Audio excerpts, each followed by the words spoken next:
Hello, അമ്മ മനസ്സിൻ്റെ പുതിയൊരു എപ്പിസോഡിലേക്ക് എല്ലാവർക്കും സ്വാഗതം. ചാനൽ ആദ്യമായിട്ട് കാണുന്നവരാണെങ്കിൽ ഒന്ന് സബ്സ്ക്രൈബ് ചെയ്തിട്ട് ലൈക്ക് ചെയ്യണേ. അപ്പോൾ സിദ്ധുവിന് പുതിയൊരു ജോലിക്കാരി ഏൽപ്പിച്ചു കൊടുക്കുകയാണ് ചന്ദ്രിക. അവളുടെ ഗ്രാമത്തിൽ നിന്ന് തന്നെയുള്ളൊരു സാധാരണ സ്ത്രീയാണ്. അവരൊരു സത്യസന്ധയാണെന്ന് ചന്ദ്രിക തന്നെ പറയുന്നുണ്ട്.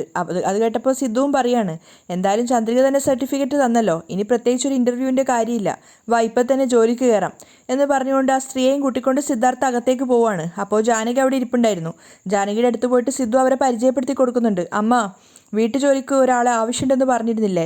ഇവരുടെ പേരാണ് കർപ്പകം. ഇവർ നന്നായിട്ട് ഭക്ഷണമൊക്കെ പാകം ചെയ്യും, എന്ത് ജോലിയും ചെയ്യുമെന്ന് നമുക്ക് വേണ്ടപ്പെട്ട ഒരാളാണ് പറഞ്ഞിട്ടുള്ളത്. അപ്പോൾ ജാനകി അവനോട് ചോദിക്കുന്നുണ്ട്, അതാരാ സിദ്ധു? പെട്ടെന്ന് സിദ്ധു ഒന്ന് പതറിയെങ്കിലും അവൻ പറയുന്നുണ്ട്, അമ്മ, ഓഫീസിലുള്ള ഒരാൾ പറഞ്ഞതാ. ഓ അങ്ങനെയാണോ, ശരി, നീ പറഞ്ഞല്ലോ, അത് മതി. ജാനകി അതുകൊണ്ട് തന്നെ ആ ഒരു കാര്യം ഏറ്റെടുക്കുകയാണ്. അതിനുശേഷം കർപ്പകത്തോട് ചോദിക്കുന്നുണ്ട്, നിന്റെ ഭർത്താവ് എന്താ ചെയ്യുന്നതെന്ന്. കൂലിപ്പണി ചെയ്യാണെന്ന് പറയുന്നുണ്ട്.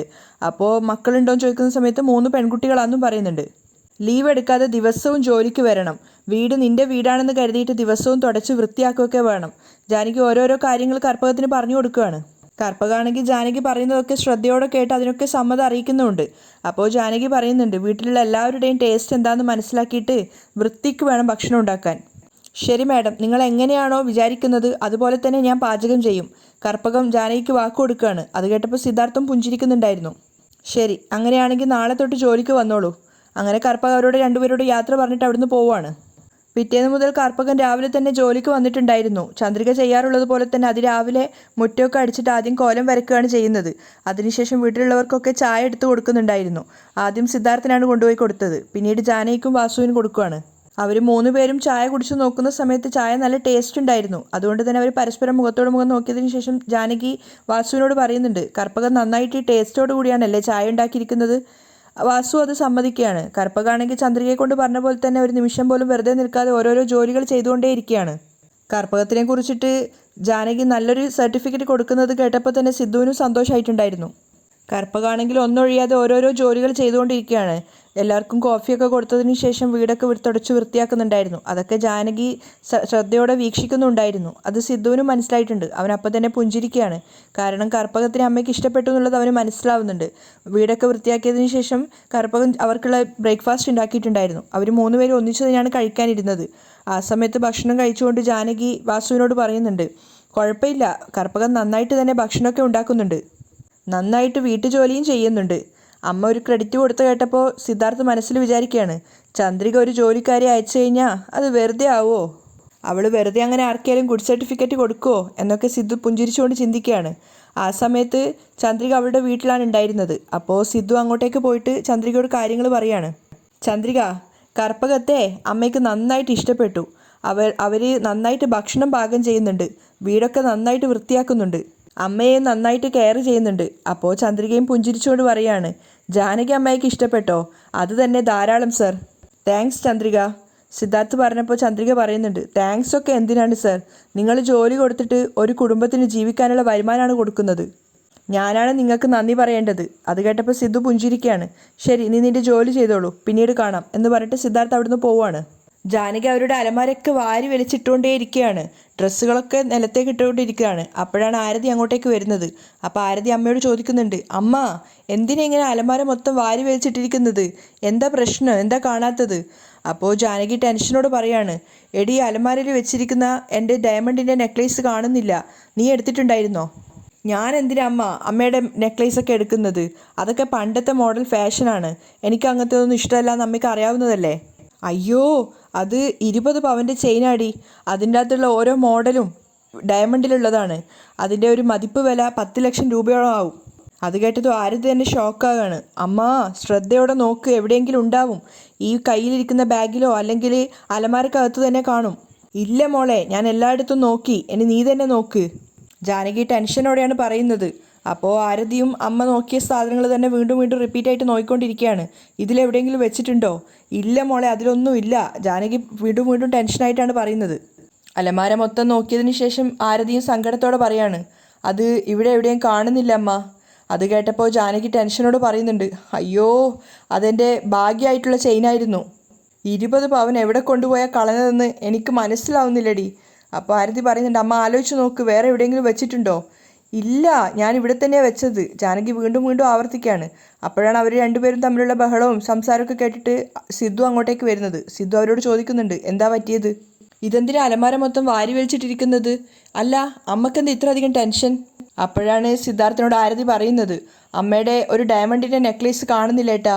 അപ്പോൾ തന്നെ ആരതിയുടെയും ജാനകിയുടെയും മുഖത്തുള്ള ടെൻഷൻ സിദ്ധുവിന് വായിക്കാൻ പറ്റുന്നുണ്ടായിരുന്നു. സിദ്ധുവും ചെറുതായിട്ടൊന്ന് ടെൻഷനായിട്ടുണ്ടായിരുന്നു. അവൻ പറയുന്നുണ്ട്, ആദ്യം ഇവിടേക്ക് ഒന്ന് നോക്ക്, അല്ലാതെ ആദ്യം തന്നെ കാണുന്നില്ല എന്ന് പറയല്ലേ. അപ്പോൾ ജാനകി ടെൻഷനോട് പറയാണ്, സിദ്ധു, ഈ വീട് മൊത്തം ഞാൻ നോക്കി, അത് പോരാതെ ഈ അലമാരക്കകത്തും മൊത്തം നോക്കി, എവിടെയും കാണുന്നില്ലടാ. അപ്പോൾ സിദ്ധു അമ്മയോട് ചോദിക്കുന്നുണ്ട്, അവസാനമായിട്ട് നിങ്ങൾ ആ ചെയിൻ എപ്പോഴാണ് കണ്ടിട്ടുണ്ടായിരുന്നത്? എനിക്ക് ശരിക്കും ഓർമ്മയില്ല. എൻ്റെ ഓർമ്മ ശരിയാണെങ്കിൽ ഞാനത് എൻ്റെ കണ്ണുകൊണ്ട് കണ്ടിട്ട് 6 മാസത്തിന് മുകളിലായി എന്നാണ് തോന്നുന്നത്. ഇത്രയും നാളായോ? ആരതി തന്നെ അതിശയത്തോടെ നിൽക്കുകയാണ്. അപ്പോൾ സിദ്ധു ചെറുതായിട്ടൊരു സംശയത്തോടെ ആരതിയെ നോക്കുന്നുണ്ട്. എന്നിട്ട് ചോദിക്കുകയാണ്, ആരതി, ഇനി പഴയതുപോലെ നീ എടുത്തിട്ടില്ലല്ലോ? അത് കേട്ടതും ആരതിക്ക് ദേഷ്യം വന്നിട്ടുണ്ടായിരുന്നു. ഏട്ടാ, ഞാൻ അറിയാതെ ആ ഒരു ചെറിയ പ്രായത്തിൽ അങ്ങനെ ഒരു തെറ്റ് ചെയ്തു എന്ന് വെച്ച് വീണ്ടും വീണ്ടും എന്ത് തെറ്റ് വന്നാലും നീ എന്നെ തന്നെയാണോ സംശയിക്കുന്നത്?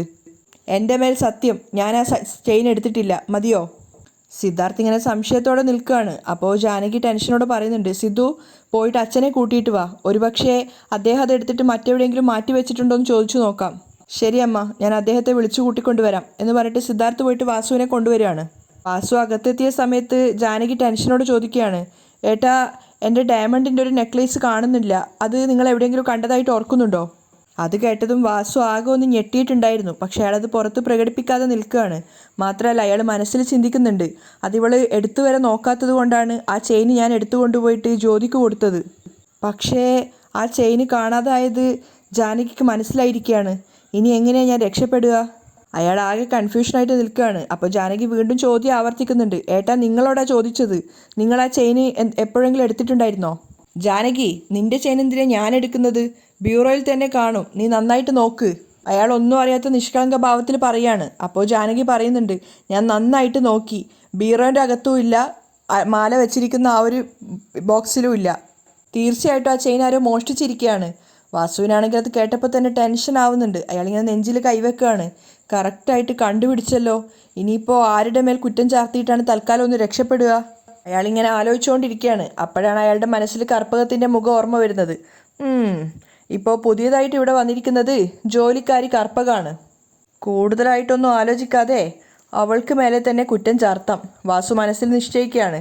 അതിനുശേഷം ജാനകിയോട് പറയുന്നുണ്ട്, ജാനകി, എനിക്കെന്തോ ആ പുതിയതായിട്ട് ജോലിക്ക് വന്ന കർപ്പകത്തിനെയാണ് സംശയം തോന്നുന്നത്. അത് കേട്ടതും സിദ്ധു വിചാരിക്കുകയാണ്, അച്ഛൻ എന്തൊക്കെ ഈ പറയുന്നതെന്ന്. അപ്പോൾ ജാനകിയുടെ മനസ്സിലേക്ക് വാസു പുതിയ പുതിയ സംശയങ്ങൾ നിറക്കുകയാണ്. ജാനകി, നീയല്ലേ പറഞ്ഞത് അവൾക്ക് 3 പെൺകുട്ടികളാണെന്ന്? ഈ കിട്ടുന്ന ചെറിയ തുച്ഛമായ വരുമാനം കൊണ്ട് അവൾ എങ്ങനെയായിരിക്കും ആ കുടുംബം നോക്കി നടത്തുന്നത്? എനിക്ക് തോന്നുന്നത് ഈ വരുമാനം തികയായിട്ട് അവളായിരിക്കും ഈ മാല എടുത്ത് കൊണ്ടുപോയതെന്നാണ്. അപ്പോൾ തന്നെ സിദ്ധു പറയുന്നുണ്ട്, അച്ഛാ, കർപ്പകം അതുപോലുള്ളൊരാളല്ല. അപ്പോൾ വാസു അവനോട് തട്ടിക്കയറുകയാണ്. സിദ്ധു, നിനക്കെങ്ങനെ അവളെക്കുറിച്ച് അറിയും? അവളല്ലാതെ ഈ വീട്ടിൽ മറ്റാർക്കും ആ ചെയിൻ എടുക്കേണ്ട ആവശ്യമില്ല. തീർച്ചയായിട്ടും അവൾ തന്നെയായിരിക്കും ഈ ചെയിൻ മോഷ്ടിച്ചിട്ടുണ്ടാവുക. ഇന്ന് അവൾ ഇങ്ങോട്ട് വരട്ടെ, ചോദിക്കേണ്ട പോലെ ചോദിച്ചു കഴിഞ്ഞാൽ അവൾ തന്നെയായിരിക്കും ഈ ചെയിൻ എടുത്തതെന്നുള്ള സത്യം പുറത്തേക്ക് വരും. ജാനകി ഓരോന്ന് ഓർത്തോർത്ത് പൊട്ടി കരയാണ്. അപ്പോൾ ആരതി പറയുന്നുണ്ട്, അമ്മ, എന്തിനാ അമ്മ ഇങ്ങനെ കരയുന്നത്? ചെയിൻ കിട്ടും. സിദ്ധുവും പറയുന്നുണ്ട്, എന്തിനാ അമ്മ ഇങ്ങനെ വിഷമിക്കുന്നത്? ഒരു ചെയിൻ മാത്രമല്ലേ, അത് കിട്ടുക തന്നെ ചെയ്യും. പക്ഷെ അതൊന്നും ജാനകിയെ സമാധാനിപ്പിക്കുന്നുണ്ടായിരുന്നില്ല. അവർ പൊട്ടി കരയാണ്. അപ്പം തന്നെ ആരതി പറയുന്നുണ്ട്, അമ്മ, ചെയിന് കിട്ടും, നമുക്കത് കണ്ടെത്താം. അപ്പോഴും വാസുവിൻ്റെ ഉള്ളിൽ ചെറുതായിട്ടൊരു ടെൻഷൻ ഉണ്ട്, ഇനിയെങ്ങാനും താൻ പിടിക്കപ്പെടുമോ എന്ന് ആലോചിച്ചിട്ട്. ആ സമയത്ത് ചന്ദ്രിക അവളുടെ വീട്ടിൽ ചായ ആറ്റിക്കൊണ്ടിരിക്കുകയാണ്. അപ്പോൾ സിദ്ധു അങ്ങോട്ടേക്ക് കയറി ചെല്ലുന്നുണ്ടായിരുന്നു. സിദ്ധുവിനെ കണ്ടപ്പോൾ ചന്ദ്രിക പറയുന്നുണ്ട്, വാ സർ. എന്നിട്ട് ആറ്റിക്കൊണ്ടിരുന്ന ചായ സിദ്ധാർത്ഥിന് കൊണ്ടുപോയി കൊടുക്കുകയാണ്. പക്ഷെ അവൻ്റെ മുഖം കണ്ടപ്പോൾ തന്നെ അവൾക്ക് മനസ്സിലായി എന്തോ ഒരു പ്രശ്നമുണ്ടെന്ന്. അപ്പോൾ ചന്ദ്രിക ചോദിക്കുന്നുണ്ട്, സർ, എന്താ പറ്റിയത് സർ? എന്തോ ചിന്തിച്ചുകൊണ്ടിരിക്കുകയാണല്ലോ. അപ്പോൾ സിദ്ധാർത്ഥ ചായ കുടിച്ചുകൊണ്ട് പറയുന്നുണ്ട്, അത് എന്താണെന്ന് വെച്ചാൽ ചന്ദ്രിക, അമ്മയ്ക്കൊരു ഡയമണ്ട് നെക്ലേസ് ഉണ്ടായിരുന്നു. അതിൽ ഒരു ഡോളറൊക്കെ പതിച്ചൊരു മോഡലുണ്ട്. ആ നെക്ലേസ് കാണുന്നില്ല. അത് കുറച്ച് കോസ്റ്റ്ലി ആയിട്ടുള്ള നെക്ലേസാണ്. പക്ഷേ അലമാരക്കകത്ത് വെച്ച നെക്ലേസ് എങ്ങനെ കാണാതായതെന്ന് മനസ്സിലാവുന്നില്ല. അപ്പോൾ ചന്ദ്രികയ്ക്കും ആകെ ടെൻഷൻ ആവുകയാണ്. പക്ഷേ ഫസ്റ്റ് തന്നെ അവളുടെ മനസ്സിൽ വന്നിട്ടുണ്ടായിരുന്നത് ജ്യോതിയുടെ മുഖം തന്നെയായിരുന്നു. കാരണം അവസാനമായിട്ട് ജ്യോതിയെ ക്ഷേത്രത്തിൽ വെച്ച് കാണുന്ന സമയത്ത് ജ്യോതിയുടെ കയ്യിൽ നിന്ന് ഫോൺ വീണിട്ടുണ്ടായിരുന്നു. ആ ഫോൺ എടുക്കാൻ വേണ്ടി ജ്യോതി കുനിയുന്ന സമയത്ത് അവളുടെ ആ ഒരു കഴുത്തിലുണ്ടായിരുന്ന ചെയിന് അന്ന് ചന്ദ്രിക കണ്ടിട്ടുള്ളതാണ്. അപ്പോൾ അതിൻ്റെ അറ്റത്തായിട്ട് ഡോളറിൻ്റെ ഒരു ചെറിയ ലോക്കറ്റ് കണ്ടതായിട്ട് ചന്ദ്രികയുടെ ഓർമ്മയിലേക്ക് വരുന്നുണ്ടായിരുന്നു. സിദ്ധാർത്ഥിനെ നോക്കുന്ന സമയത്ത് അവനിങ്ങനെ കൺഫ്യൂഷനായിട്ട് ഇരിക്കുകയാണ്. അപ്പോൾ ചന്ദ്രിക മനസ്സിൽ വിചാരിക്കുന്നുണ്ട്, സിദ്ധു സാറ് പറഞ്ഞതുപോലെ ഒരു ഡോളറിൻ്റെ ലോക്കറ്റുള്ള ചെയിനാണല്ലോ അന്ന് ജ്യോതിയുടെ കഴുത്തിൽ കണ്ടത്. ആ ചെയിന് ജാനകി അമ്മായി അറിയാതെ വാസുമാമൻ എടുത്തു കൊണ്ടുപോയി ജ്യോതിക്ക് കൊടുത്തതായിരിക്കണം. ഇതെങ്ങനെയാണ് ഞാൻ സിദ്ധു സാറിനോട് പറയുക? പറഞ്ഞു കഴിഞ്ഞാൽ വാസു അമ്മാവനും ജ്യോതിക്കും തമ്മിലുള്ള ആ ഒരു ബന്ധം സിദ്ധു സാറിന് മനസ്സിലാവുമല്ലോ. ചന്ദ്രിക അതിനെക്കുറിച്ച് ഇങ്ങനെ ആലോചിച്ചുകൊണ്ടിരിക്കുമ്പോഴാണ് സിദ്ധാർത്ഥ് അവളുടെ മുഖത്തേക്ക് നോക്കുന്നത്. അവളെന്തോ ആലോചനയിലാണെന്ന് മനസ്സിലായപ്പോൾ തന്നെ സിദ്ധു ചോദിക്കുന്നുണ്ട്, ചന്ദ്രിക നീ എന്താ ആലോചിക്കുന്നത്? അതൊന്നുമില്ല സർ, അലമാരക്കകത്ത് വെച്ച ചെയിന് എങ്ങനെയായിരിക്കും കാണാതായത് എന്നാണ് ഞാൻ ആലോചിക്കുന്നത്. അതുതന്നെയാണ് അമ്മയും പറയുന്നത്, സിദ്ധു പറയുന്നുണ്ട്. പക്ഷേ അച്ഛനാണെങ്കിൽ ആ പുതിയതായിട്ട് വന്ന വേലക്കാരിയില്ലേ കർപ്പകം, അവരെയാണ് സംശയിക്കുന്നത്. അത് കേട്ടതും ചന്ദ്രിക ശരിക്കും ഞെട്ടിയിട്ടുണ്ടായിരുന്നു. അവൾ മനസ്സിൽ ചിന്തിക്കുകയാണ്, ദൈവമേ, വാസുമാമൻ ആ ചെയിൻ എടുത്തു കൊണ്ടുപോയിട്ട് പാവം ഒന്നും അറിയാത്ത കർപ്പക ചേച്ചിയുടെ പേരിലേക്കാണല്ലോ ആ കുറ്റം ചാർത്താൻ പോകുന്നത്. ഇത് എത്രത്തോളം അന്യായമാണ്? ചന്ദ്രിക അതിനുശേഷം സിദ്ധുവിനോട് ചോദിക്കുന്നുണ്ട്, സർ കർപ്പക ചേച്ചി അത് എടുക്കുമെന്ന് സാറിന് തോന്നുന്നുണ്ടോ? അപ്പം തന്നെ സിദ്ധു പറയുന്നുണ്ട്, ഏയ് അങ്ങനെയൊന്നുമില്ല ചന്ദ്രിക, അവരെടുത്തിട്ടില്ല എന്ന് തന്നെയാണ് എനിക്ക് തോന്നുന്നത്. ഇപ്പോൾ എന്ത് ചെയ്യാനാണ് നിങ്ങളെല്ലാവരും ഉദ്ദേശിക്കുന്നത്? ചന്ദ്രിക ചോദിക്കുന്നുണ്ട്. അപ്പോൾ സിദ്ധു പറയാണ്, എന്തായാലും കർപ്പക ചേച്ചി വന്നതിന് ശേഷം അവരോട് ചോദിച്ചതിന് ശേഷം മാത്രമേ എന്തെങ്കിലും ഒരു തീരുമാനം എടുക്കാൻ പറ്റുള്ളൂ. അതിനുശേഷം മാത്രമേ എന്താ നടക്കാൻ പോകുന്നതെന്ന് പറയാൻ പറ്റുള്ളൂ. ശരി ചന്ദ്രിക, ഞാൻ പോവാണ്. അവൻ ചായ കുടിച്ച ഗ്ലാസ് അവിടെ വെച്ചിട്ട് എഴുന്നേൽക്കുകയാണ്. സിദ്ധാർത്ഥ അവിടുന്ന് പോയതിനു ശേഷം ചന്ദ്രിക ചിന്തിക്കുന്നുണ്ട്, ഞാൻ ജ്യോതിയുടെ കഴുത്തിൽ കണ്ട ചെയിനും കാണാതായ ചെയിനും ഒന്നാണെന്ന് എങ്ങനെയൊന്ന് മനസ്സിലാക്കുക? അത് കണ്ടുപിടിച്ചിട്ടുണ്ടെങ്കിൽ ചെയിൻ ആരാ എടുത്തതെന്നുള്ള സത്യം മനസ്സിലാവുമായിരുന്നു. കർപ്പകൻ ജോലിക്ക് വന്ന സമയത്ത് കർപ്പകത്തിനെ വിചാരണ ചെയ്യാൻ വേണ്ടിയിട്ട് ജാനകിയും വാസുദേവനും ആരതിയും നിൽക്കുന്നുണ്ടായിരുന്നു. കർപ്പകവും ചെറുതായിട്ട് എന്തോ ഒരു പ്രശ്നം ഉണ്ടെന്നുള്ള പേടിയിൽ തന്നെയാണ് നിൽക്കുന്നത്. അപ്പോൾ വാസുവാണ് ചോദ്യം ചോദിക്കാൻ തുടങ്ങുന്നത്, കർപ്പകം നിനക്ക് എത്ര മക്കളാണ്? അപ്പോൾ കർപ്പകം ഭയത്തോടെയും ബഹുമാനത്തോടെയും പറയാണ്, എനിക്ക് 3 പെൺകുട്ടികളാണ് സർ. നിന്റെ ഭർത്താവ് എന്ത് ജോലിയാണ് ചെയ്യുന്നത്? കൂലിപ്പണി ചെയ്യാണ് സർ. ഈ വരുമാനം മാത്രം വെച്ച് നിന്റെ കുടുംബം നടത്തുന്നത് കുറച്ച് കഷ്ടമുള്ള കാര്യമാണല്ലോ. അല്ല, ഈ ഒരു വരുമാനം മാത്രം കൊണ്ട് നീ എങ്ങനെയാണ് നിന്റെ 3 പെൺമക്കളെയും പഠിപ്പിക്കുകയൊക്കെ ചെയ്യുന്നത്? എന്താണ് വാസു ഉദ്ദേശിക്കുന്നതെന്ന് പോലും കർപ്പകത്തിന് മനസ്സിലാവുന്നുണ്ടായിരുന്നില്ല. ജാനകിയാണെങ്കിൽ ഒന്നും പ്രത്യേകിച്ച് പറയാതെ തലതാഴ്ത്തി സങ്കടത്തോടെ ഇരിക്കുകയാണ്. വാസു എന്താണ് പറഞ്ഞു വരുന്നതെന്ന് അറിയാത്തത് കൊണ്ട് കർപ്പകവും തിരിച്ചൊന്നും പറയുന്നുണ്ടായിരുന്നില്ല. അപ്പോൾ വാസു പറയുന്നുണ്ട്, നാളെ നിന്റെ 3 പെൺമക്കളെ കല്യാണം കഴിപ്പിക്കാൻ ഒരുപാട് സ്വർണത്തിൻ്റെ ആവശ്യമുണ്ട്. അതുകൊണ്ടായിരിക്കും ഞങ്ങളുടെ വീട്ടിലുള്ള സ്വർണത്തിൽ നീ കണ്ണുവെച്ചത് അല്ലേ? അത് കേട്ടതും കർപ്പകൻ ഞെട്ടിയിട്ട് വാസുവിനെ നോക്കുകയാണ്. അവർ ആകെ ഷോക്കായിട്ട് വാസുവിനോട് പറയുന്നുണ്ട്, സാർ നിങ്ങൾ എന്തൊക്കെ ഈ ചോദിക്കുന്നതെന്ന് എനിക്ക് മനസ്സിലാവുന്ന പോലുമില്ല. അപ്പോൾ വാസു തിരിച്ചു പറയാണ്, മനസ്സിലാവായിട്ടാണോ അതോ മനസ്സിലാവാത്തതുപോലെ അഭിനയിക്കുകയാണോ?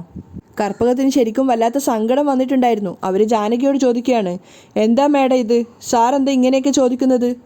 അപ്പോഴും വാസു തന്നെയാണ് സംസാരിക്കുന്നത്. ഞാൻ തന്നെ പറയാം, ജാനകിയുടെ ഡയമണ്ടിൻ്റെ ഒരു നെക്ലേസ് ഉണ്ടായിരുന്നു, ഒരു ഡോളറിൻ്റെ ലോക്കറ്റ് ഉള്ളത്.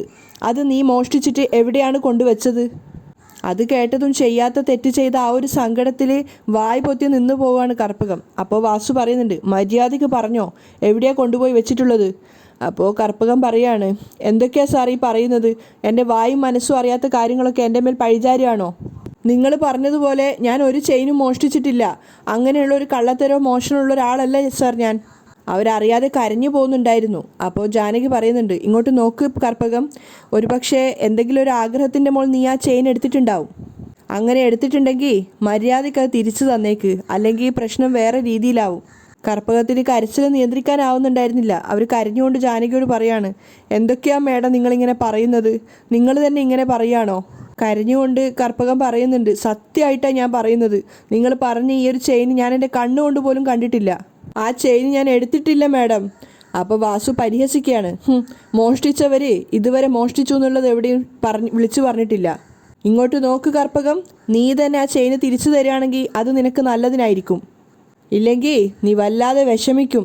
കർപ്പകം പൊട്ടി പൊട്ടി കരഞ്ഞിട്ട് തൊഴുകയോടെ പറയുന്നുണ്ട്, ഞാൻ കുമ്പിടുന്ന എൻ്റെ ദൈവമാണ് സാക്ഷി, ഞാൻ ഇതുവരെ അങ്ങനെ ഒരു മോഷണം ചെയ്തിട്ടില്ല. ഞാൻ നിങ്ങൾ പറയുന്ന ഒരു ചെയിനും എടുത്തിട്ടില്ല. ദയവ് ചെയ്ത് എന്നെ ഒന്ന് വിശ്വസിക്ക്. പക്ഷേ വാസു പെട്ടെന്ന് തന്നെ ജാനകിയോട് പറയുന്നുണ്ട്, ജാനകി ഇവളോട് ഇങ്ങനെയൊന്നും ചോദിച്ചിട്ട് യാതൊരു കാര്യമില്ല, നമുക്ക് പോലീസിൽ പരാതി കൊടുക്കാം. അത് കേട്ട സമയത്ത് കരഞ്ഞുകൊണ്ട് കற்பകം മേലേക്ക് നോക്കി ദൈവത്തിനോട് പറയാണ്, ദൈവമേ ഇതുവരെ ഞാൻ അനുഭവിച്ച ദുരിതമൊന്നും പോരെ നിങ്ങൾക്ക്, എന്തിനാ എന്നെ ഇങ്ങനെ പരീക്ഷിച്ചുകൊണ്ടേ ഇരിക്കുന്നത്? അപ്പോൾ വാസു പറയുന്നുണ്ട്, നിർത്ത്, ഈ അഭിനയമൊക്കെ നീ പുറത്തു പോയിട്ട് അഭിനയിച്ചാൽ മതി. വൈകുന്നേരത്തിനുള്ളിൽ നീ എടുത്ത ചെയിന് തിരിച്ചിവിടെ കൊണ്ടുവന്ന് തന്നില്ലെങ്കിൽ ഇവിടെ നടക്കുന്നത് തന്നെ വേറെ ആയിരിക്കും. കർപ്പകം ചെയ്യാത്ത കുറ്റത്തിന് പഴി കേൾക്കുന്നത് കാരണം പൊട്ടി പൊട്ടി കരയാണ്. അപ്പോൾ വാസു പറയുന്നുണ്ട്, പോലീസിൻ്റെ അടി എങ്ങനെ ഉണ്ടാവും എന്നറിയാലോ, അതുകൊണ്ട് മര്യാദയ്ക്ക് എടുത്ത ചെയിന് തിരിച്ചു കൊണ്ടുവന്ന് തന്നേക്ക്, ഇല്ലെങ്കിൽ നീ ജയിലിൽ പോകുന്നുള്ള കാര്യം ഉറപ്പാണ്. അപ്പോൾ കരഞ്ഞുകൊണ്ട് കർപ്പകം പറയുന്നുണ്ട് ജാനകിയോട്, അമ്മ നിങ്ങളെങ്കിലും ഒന്ന് പറ, ഞാൻ എടുത്തിട്ടില്ലാന്ന്, നിങ്ങളുടെ ചെയിന് ഞാൻ എടുത്തിട്ടില്ല അമ്മ, ഞാൻ കഷ്ടപ്പെട്ടിട്ട് ദാരിദ്ര്യത്തിൽ ജീവിക്കുന്ന ആൾ തന്നെയാണ്, പക്ഷേ മറ്റുള്ളവരുടെ സാധനങ്ങൾ ആഗ്രഹിക്കുന്ന ആളല്ല ഞാൻ. നിന്റെ ഈ അഭിനയൊന്നും ഇവിടെ വേണ്ട, മര്യാദയ്ക്ക് എടുത്ത ചെയിന് തിരിച്ചു തന്നോ, അല്ലെങ്കിൽ വൈകുന്നേരം കൊണ്ട് നിന്നെ അന്വേഷിച്ച് പോലീസ് വരും. വാസു ഭീഷണിപ്പെടുത്തുകയാണ്. കർപ്പകം കരഞ്ഞുകൊണ്ട് അവിടുന്ന് പോകുന്നുണ്ട്. വാസു ശരിക്കും ക്രൂരമായിട്ടാണ് കർപ്പകത്തിനോട് പെരുമാറുന്നത്. കർപ്പകം കരഞ്ഞുകൊണ്ട് പോകുമ്പോഴാണ് ചന്ദ്രിക കാണുന്നുണ്ടായിരുന്നത്. അപ്പോൾ അവൾ അവരെ വിളിച്ച് നിർത്തുകയാണ്. എന്തിനാ കരഞ്ഞുകൊണ്ട് പോകുന്നതെന്ന് ചോദിക്കുന്നുണ്ട്. എന്തിനാ ചന്ദ്രിക അത് ചോദിക്കുന്നത്? 4 വീട്ടിൽ ജോലി ചെയ്തിട്ടാണ് ഞാൻ എൻ്റെ മക്കളെ പോറ്റുന്നത്. ഇതുവരെ ഒരു പഴിയും ഞാൻ കേട്ടിട്ടില്ല. ഈ വീട്ടിൽ ജോലിക്ക് വന്നിട്ട് വെറും 2 ദിവസമേ ആയിട്ടുള്ളൂ. അപ്പോഴേക്കും മോഷണക്കുറ്റാണ് എൻ്റെ മേൽ ഇവർ ആരോപിക്കുന്നത്. അവർ പൊട്ടി പൊട്ടി കരയാണ്. കാരണം ചോദിച്ചപ്പോൾ ജാനകിയുടെ മാല മോഷണം പോയത് ഞാനാ എടുത്തതെന്നാണ് വാസു സാറ് പറയുന്നത് എന്ന് പറഞ്ഞ് കരയാണ് അവർ. ഞാൻ എടുത്തിട്ടില്ല എന്ന് എത്രയോ പ്രാവശ്യം പറഞ്ഞു, പക്ഷെ അവരാരും എന്നെ വിശ്വസിക്കുന്നില്ല. ആ ചെയിന് ഞാൻ തന്നെ എടുത്തതെന്ന് അവർ ആവർത്തിച്ച് പറയുകയാണ്. ശരി, കരയല്ലേ ചേച്ചി, ചന്ദ്രിക ആശ്വസിപ്പിക്കുകയാണ്. എങ്ങനെയാ ചന്ദ്രിക കരയാതിരിക്കുക? ഇന്ന് വൈകുന്നേരത്തോടെ ആ ചെയിന് ഞാൻ കൊണ്ടുകൊടുത്തില്ലെങ്കിൽ എന്നെ പോലീസിൽ ഏൽപ്പിക്കുമെന്നാണ് വാസു സാറ് പറയുന്നത്. പോലീസ് എന്നെ കൊണ്ടുപോയി കഴിഞ്ഞാൽ പിന്നെ എൻ്റെ മക്കളെ ആരാ നോക്കുക? നീ തന്നെ പറ ചന്ദ്രിക. അപ്പോൾ ചന്ദ്രിക ചിന്തിക്കുന്നുണ്ട്, ഈ വാസു മാമൻ ഇത്രയും അഹങ്കാരത്തോടെ പെരുമാറുന്നത് എന്തുകൊണ്ടായിരിക്കും? ഇത് വെറുതെ വിടാൻ പാടില്ല. ജ്യോതിയുടെ കഴുത്തിൽ കണ്ട ചെയിനും കാണാതായ ചെയിനും ഒന്നാണെന്ന് കണ്ടുപിടിക്കണം. അപ്പോഴേ കർപ്പക ചേച്ചിയെ രക്ഷിക്കാൻ പറ്റൂ. അപ്പോൾ അവർ കരഞ്ഞോണ്ട് പറയുന്നുണ്ട്, ചെയ്യാത്ത തെറ്റിന് എൻ്റെ മേൽ പഴിചാർത്തിയ ഞാൻ എങ്ങനെ ഇതിൽ നിന്ന് രക്ഷപ്പെടാമെന്ന് എനിക്കറിയില്ല ചന്ദ്രിക. അപ്പോൾ തന്നെ ചന്ദ്രിക പറയുന്നുണ്ട്, കർപ്പക ചേച്ചി നിങ്ങൾ ഒന്നുകൊണ്ടും ഭയപ്പെടേണ്ട, തെറ്റ് ചെയ്തവർ മാത്രം ഭയപ്പെട്ടാൽ മതി. നിങ്ങൾ തെറ്റ് ചെയ്തിട്ടില്ലല്ലോ, ദൈവം നിങ്ങളെ കൈവിടില്ല. അപ്പോൾ അവർ കരഞ്ഞുകൊണ്ട് പറയാണ്, ഇനിയും എന്തൊക്കെ അനുഭവിക്കണമെന്ന് ദൈവം എൻ്റെ തലയിൽ എഴുതിയെന്ന് അറിയില്ലല്ലോ. അവർ കരഞ്ഞുകൊണ്ട് അവിടുന്ന് പോവുകയാണ്. അത് നോക്കിയിട്ട് ചന്ദ്രിക അവിടെ നിൽക്കുന്നുണ്ടായിരുന്നു. അവിടെയാണ് ഇന്നത്തെ എപ്പിസോഡ് വൈൻഡപ്പ് ചെയ്യുന്നത്.